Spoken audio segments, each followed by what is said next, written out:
We're on board the sailing barge Cambria, which has the almost unique distinction of operating entirely under canvas. This vessel has never had an engine and she hasn't got one now, and this is the age-old way of moving goods around the Thames estuary and the coasting waters spreading out either side. The boys are just weighing the anchor. We've got a topsail up and nothing else at the moment. As the anchor breaks out, the forestaysail will go up. It's called the foresail on here, but for the average yachtsman it's a forestaysail. That will go up. It will be pulled to windward with very little breeze, but that will take the bow round, and then we'll jibe the boat round under foresail and topsail and we'll sail away for what I hope is going to be an absolutely terrific weekend for all hands on board. We've got 3 professional crew who are simply magnificent, and they're showing the rest of us how it works.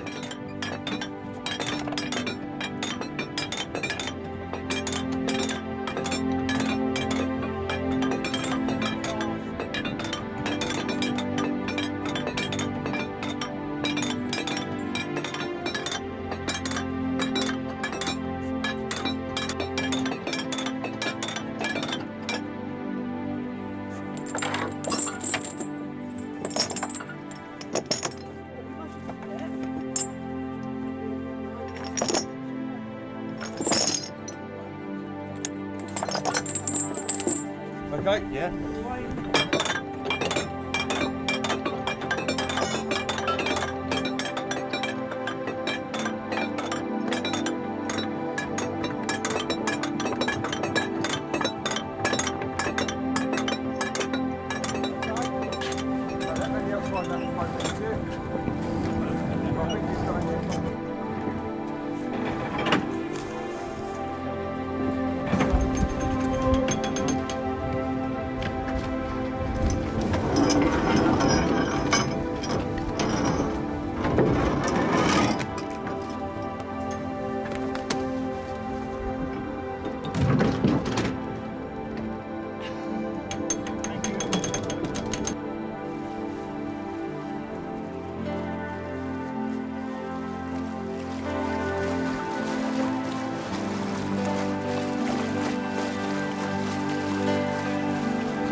On the left. That was a warning signal, wasn't it, for those dinghies racing? Yeah. So with these little toppers in there, there's a lot of them.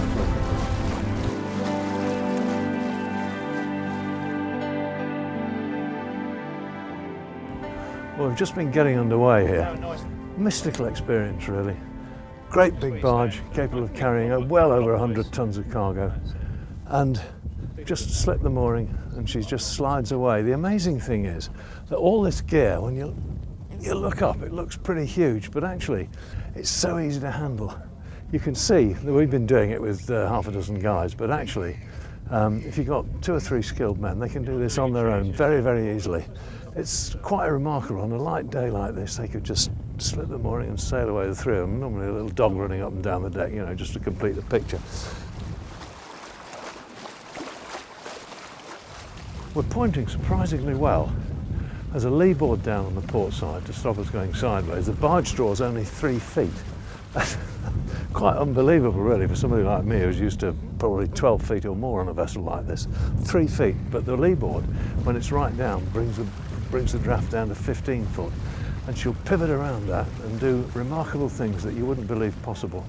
The other thing that always amazes me about barges, when you look at the mainsail, compared with a yacht's mainsail, even a gaff-rigged yacht, the sail will be really well in at the moment because we're going to windward. And on a barge, it isn't. It looks miles out, really. It's got a great big huge camber in it, lots and lots of belly in it, and you'd think it wouldn't point worth a damn.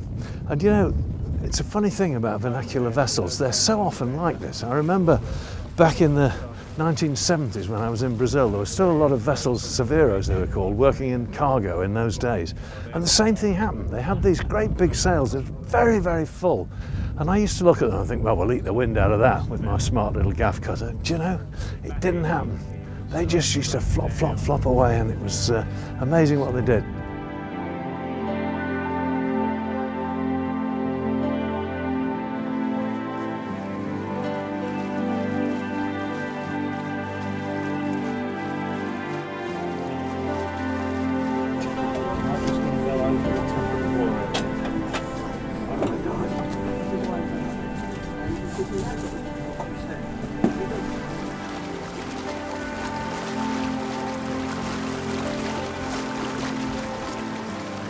tacking process on here is remarkable. It's literally a two-man job, one man on the wheel handling the winches for the lee boards and another guy forward. And what the guy forward does is quite magic, because this is a big unwieldy vessel. We haven't got a great deal of way on, and there's always the danger that you might get stuck end to wind, but it doesn't happen because the staysail, which sets on a horse, so it just naturally tacks itself. There's no pulling and hauling, but the sail is held up on what's going to become the windward side. At the moment, as we've seen, it's secured on the leeward shroud, and when we go about, that sail will be held there as the boat comes through the wind. It'll be held till it comes aback, and the aback foresail will send the bow across the wind as the lee boards are operated.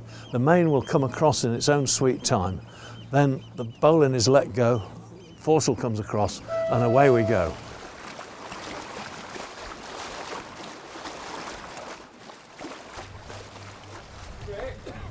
You got the little yellow boy on the bow, that 2 boat lengths off. Ready, man.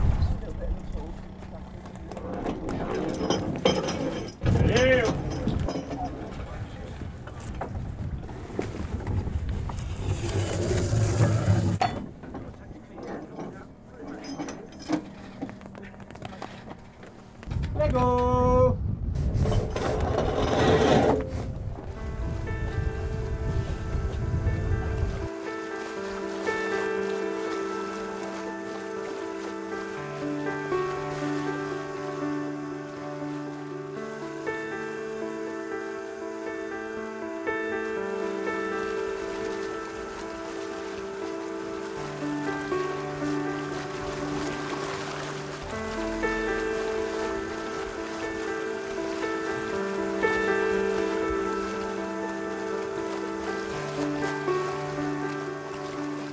Well, Jeremy's doing heroics here. He's been out there for 5 minutes taking the gasket off that jib, which is stowed now in the bowsprit netting. The bowsprit's come all the way down from where it was stowed. All the gear gets set up. Jeremy will be in a minute, and as soon as he comes in, we can hoist that sail. And I think that's really going to bring this barge to life. It's going to be very interesting to see what happens. It'll take the weather helm off her for a start, and we're dragging a fair amount of weather helm at the moment, because she's designed to be balanced around that jib. The lee boards are fairly well forward on this boat. If you're technically minded, that means there's quite a lot of sail abaft the pivot point, which is generating weather helm. If you're not technical, what it means is the boards that hold her up to the wind are a long way at the front, and it makes the helm a little bit unbalanced. But once you set that sail right out there, that's pulling the bow away from the wind, she balances and off she'll go.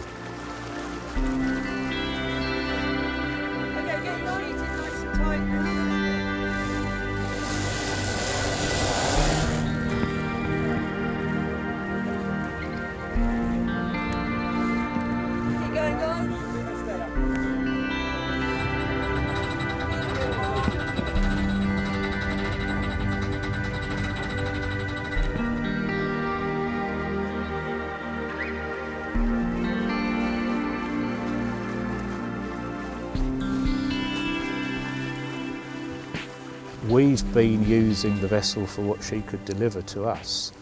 Whereas if we'd had an engine and a radar, we might very well already be home now, and we'd have been missing this lovely afternoon sail into the evening, waiting for our high tea and dinner. Now, if we'd done that, we'd have lost out, wouldn't we? Whereas waiting for the wind to fill in, waiting for the fog to clear, and then getting underway meant that we were just as engaged as we would have been. In fact, more so, and we're using the vessel for how the vessel is best used, I think. It seems to me that the one thing they absolutely had running in their veins was an acceptance that if the wind was west in the wallet and it was on your nose, there was absolutely nothing you could do with it. So they had to make the boat work with what they had. They couldn't just start the engine and punch straight into it and bash the wind on the nose. You had to do what the wind would do, and you had to do, more importantly, even what the tide would do. And today, everybody has an engine, and it develops an attitude of mind that you are in charge somehow. You're master of your fate. And when you're operating under the natural forces, you can still be master of your fate, but you're master of your fate under God very much. You're master under fate, under the things that you cannot change. and you must work with them. I think that's a lovely way of looking at it. You're master of your own fate as long as you're in harmony with the elements that are allowing you to be that master. Exactly. But what's fascinating about this barge, if you look down below at those parts of her cargo book that have been enshrined in the research down there, you'll find how quickly she was making passages. You'll see Tuesday, left Greenhithe, heading north, Yarmouth Wednesday, discharged Friday, left Yarmouth for Keedby, was there 3 days later. And of course there were days when the barge was laying windbound, sometimes for days, even weeks at a time. But the norm was relatively fast passages. And you could earn a lot of money if you were an owner of a vessel like this 100 years ago. When the wind was fair and the weather was good, the barge would be a very successful earning machine.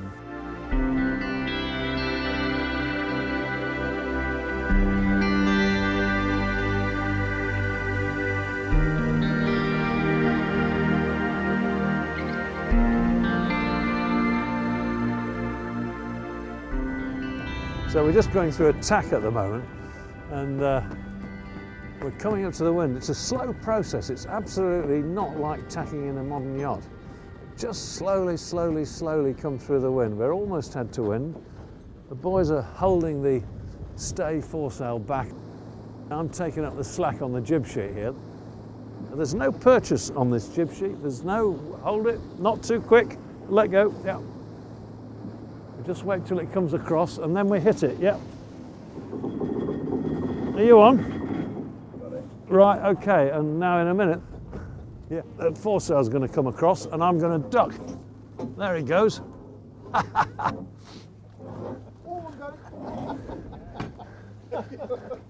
And we're just cameraman's gone over the side. No, he hasn't. He's managed to hang on. And the wonder of it is that we've just tacked a 120 tonne or 150 tonne, whatever it is, barge, with just no effort at all. How easy is that? Compared with winding those winches in a 35-foot modern boat. It's just unbelievable. The boys are just sheeting in the jib topsail down aft there on the old crab winch. There's the mate just giving a little wind. And that's it, we're away.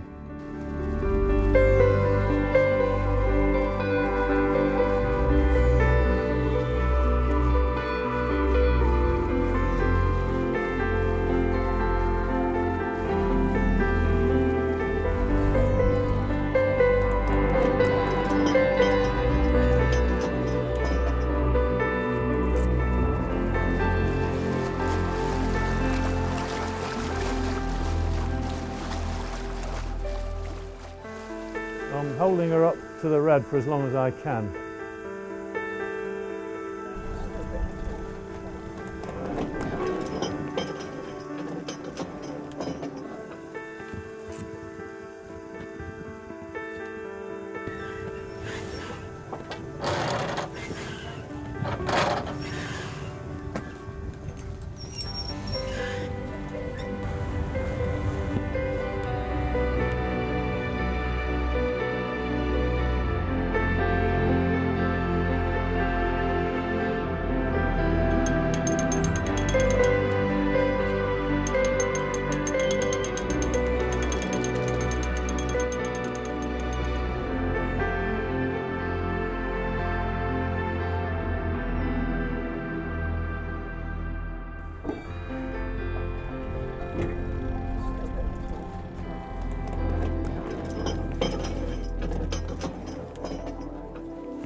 Well, that is the end of an absolutely wonderful day on the water. Looking at what's going on here, the boys have just dropped the foresail and the mainsail is being brailed up. This is part of the wonder of the Thames sailing barge. I'm very pleased I'm able to talk to you and I'm not winding that winch, but it's a great thing. See, on any other boat you've ever sailed, you have to drop the sails and that's a lot of work, and then you have to stow them. And on the barge, because there were so few hands when they were originally working, they just tuck the sail up on those brails. They're called brails, the ropes, and they're winding that winch. That takes up the middle rope, and the other ones are all taking up the slack. We're just coming into anchor actually, and we're rounding up towards the wind. The topsail is still setting, that beautiful sail up there. It's such a perfect shape, and it's a perfect aerofoil. It's driving us round as we round up. There's no tide at all, so we're just going to come head to wind, and when we lose way, we'll drop the anchor. That'll be a great clatter up on the foredeck, but that main is going. Look, it's just steadily disappearing. Nearly all gone. I'm talking, but I can come. I'm coming. Here I come. What would you like me to do? So what we've got here, I've got what's called the main clewlin of the topsail. They let that sheet off, and I pull, and then the whole sail just disappears up onto the mast. It's the same thing again. Normally these sails have to go up and down on most boats, and that is a big, big sail, and it's heavy too. Anchor's getting ready to go. Isn't that chain rattling? There it goes. Yeah.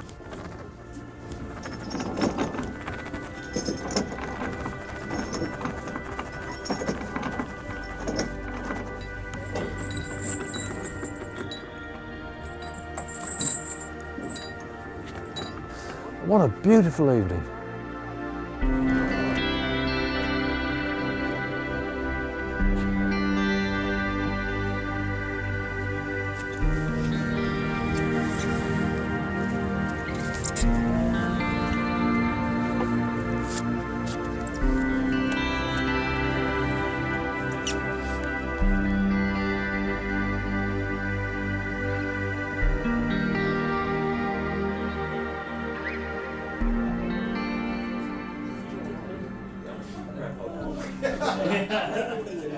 I didn't even know about Mark Zuckerberg. Surely he doesn't need any more friends, does he? It must have, you know, and that's it. They go at £40 a week.